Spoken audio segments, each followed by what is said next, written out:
there's a variety of things. I'm not going to talk about CEOs before I give you some advice and some stuff. But CEOs and teams matter. You know, people ask me, what do I look for a CEO? And there's a few things that I say, and they're not always intuitive to what you might think or what others think. One is sort of obvious. You want someone who's decisive, who can make decisions, not afraid to make decisions, realize that's where the buck stops. And I realize it very well as CFO, that is where the buck stops.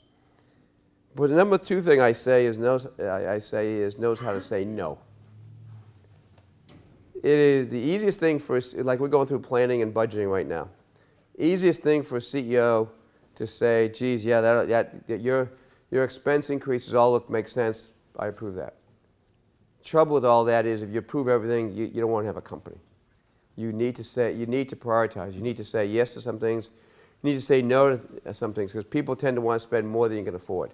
And the ability to say no in the planning process, ability to say no in various products, not to release products before they're really ready, and realize you may take some hit on that because you're supposed to announce a product, and now all of a sudden you're not going to announce it because you say you don't think it's quite right, the features aren't there, the quality's not there, and you know you're going to take a hit. But again, how do you say no?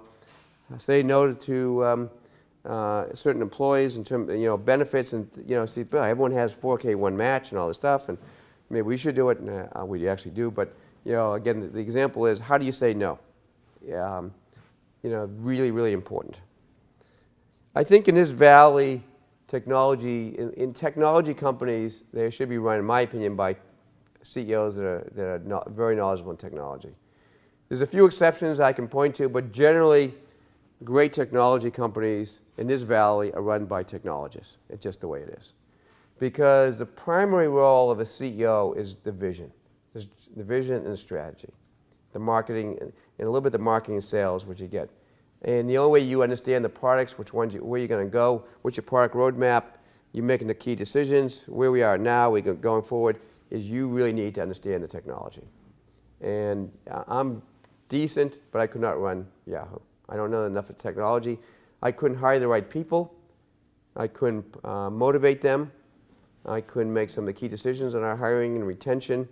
And I certainly couldn't be helping to develop the strategy. I could help to develop the strategy, but I couldn't be the final arbitrator of the strategy, the product direction, and so forth.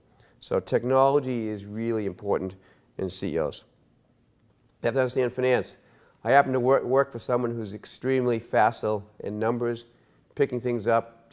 I've never seen a study as quick. She didn't come from finance, but she's very good at it. She listens. She understands the impact of numbers, because again, I come back to it is all about, at some point, everything does boil down to numbers. You have to have an eye for recruiting top people. Yahoo, I think 4 of us, let me add up. I came in new, head of HR and BD came in new, head of sales and CO came in new, head of marketing came in new. 4 key posts came in within 6 months of Marissa coming over. So you have to have, and she made the conscious decision that she had to change out, if you will, some of the folks with the company and bring in new ones. That's what I call CEO leadership, and it is all about leadership. I think, charismatic, I do say charismatic. Not every CEO is charismatic. It obviously helps. It's certainly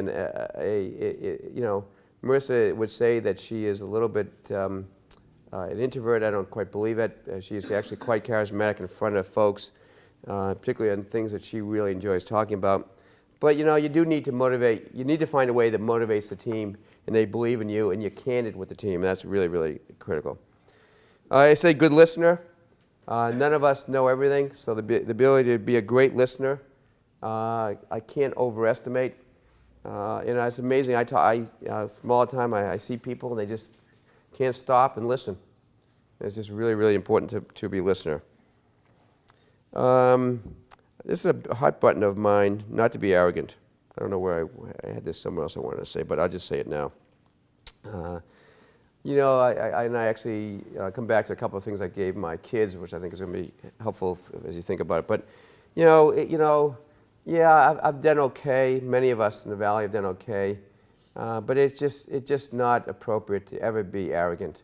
Confident, yes. A driver, yes. but there's just no place. Humble is important. There's just no place in arrogance. There was an article in the Journal. I don't really actually agree with the article per se, a couple of days ago about arrogance in the Valley, and I think there maybe is a little over arrogance in the Valley right now. I think valuations are getting a little steeped, and people can start thinking they sort of drove the valuations, and you get sort of caught up in that. Our stock has doubled since I've been there. I could get caught up in that. We know there's a lot of hard work, and there's a lot of reasons why our stock has gone up, not always because of things we have done. So I would just say arrogance is a killer. It makes you unmindful of what's really going around you. And I just would tell you, it just gnaws on me when I see people that are arrogant. Leadership, companies is all about leadership and passion. So people always say, what do I look at when I go into a company? And if I go on a board, I look at who the other directors. I look at the product, is it exciting to me? But fundamentally, I look at is what's the passion? Because that you can't put on paper.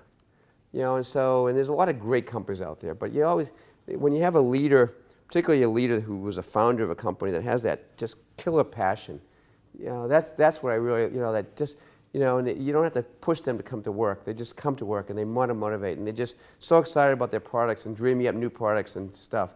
That's what this Valley is all about. It's why I love being here. It's why I do what I do.